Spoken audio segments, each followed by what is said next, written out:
जनपद रामपुर में eye flu यानी आंखें आना, इसी को देखते हुए केडी डालमिया नेत्र चिकित्सालय के डॉक्टर विक्रम लाल ने बताया, आजकल जो बरसात में अधिक गर्मी के कारण आई फ्लू यानी आंखें आना अत्यधिक फैल रहा है। अस्पतालों में इस संक्रमण के अत्यधिक मरीज देखे जा रहे हैं, जिसके लक्षण व बचाव किस तरह से हैं। आई फ्लू होने पर डरे नहीं, हिम्मत से काम लें। इसके लक्षण और बचाव इस तरह से हैं। लक्षण इसके इस तरह से हैं: एक या दोनों आंखों का लाल दिखाई देना, एक या दोनों आंखों में जलन या खुजली होना, आंखों से अधिक पानी निकलना अथवा कीचड़ आना, आंखों में सूजन आना।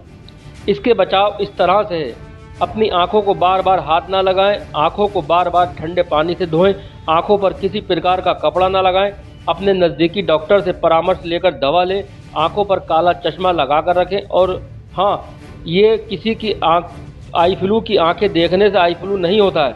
यह किसी व्यक्ति को आई फ्लू है, उससे हाथ मिलाने से या उसकी छू हुई चीज़ या जगह पर आपने छू लिया तो आप इस तरह से आपको भी आई फ्लू हो सकता है। मेरा नाम डॉक्टर विक्रम लाल है। मैं यहाँ डालमिया आई हॉस्पिटल में नेत्र चिकित्सक हूँ।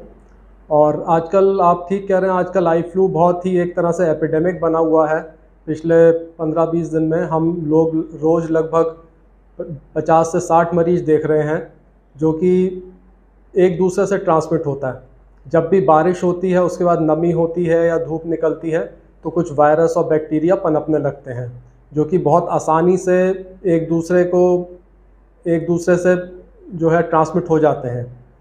जैसे कि अगर मुझे है और अगर मैं अपनी आँखों में दवाई ना डालूं और उसका इलाज ना करूं, तो और आँखों को मलता रहूं और मल के मैं आपसे हाथ मिलाऊं, या मैंने दरवाजे को छुआ, उसी हाथ से जो हाथ मैंने अपनी आंखों पे लगाया है और उसी दरवाजे को किसी और ने छू लिया, या घर में जैसे ग्लास है, बच्चों की माताएं अपनी उनकी आंखों में अगर आई हुई होती हैं, तो उसके बाद अगर वो आंखें अपनी मलती हैं और बच्चों को ग्लास से पानी देती हैं या कपड़ा छूती हैं, या एक दूसरे के हम लोग अपने तौलिए इस्तेमाल कर लेते हैं या रुमाल इस्तेमाल कर लेते हैं, उससे एक दूसरे को ये ट्रांसमिट होता रहता है। तो वैसे तो ये कोई बहुत बड़ी बीमारी नहीं है, लेकिन इससे बहुत ज़्यादा परेशानी होती है, आंखें लाल हो जाती हैं। आपने लक्षण के बारे में पूछा, तो शुरुआत में कुछ थोड़ा बहुत इसमें आंखों में जलन होगी, खुजली होगी, पानी आएगा, खटक होगी।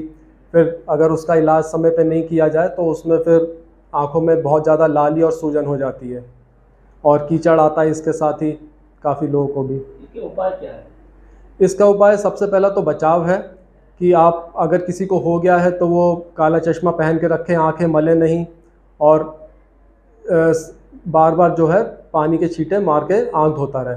इसके अलावा अगर ज़्यादा लाली है, ज़्यादा उसमें सूजन हो रही है, तो किसी कुशल नेत्र चिकित्सक को दिखा के उसमें एंटीबायोटिक दवाई शुरू करी जाती है। तो देखने से नहीं होता है?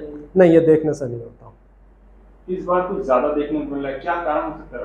जी, ये हर बार एक तरह से एक साइकिल है। जिस तरह से वायरस होता है, ये मल्टीप्लाई करता है, 2-3 साल के बाद अपने आप ये चेंज होके आ जाता है। हमारे अंदर इम्यूनिटी होती है, तो वो कुछ हद तक कंट्रोल कर लेती है वायरस को, जो नॉर्मली हर साल होता है। लेकिन कभी कभी वायरस बहुत जल्दी चेंज होता है। चेंज होके जब 2 साल के बाद वो आएगा तो चेंज फॉर्म में आएगा, तो उसको हमारी बॉडी जो है उसको लड़ने की क्षमता हमारी कम होती है, तो इसलिए वो हमारी बॉडी को अटैक करता है।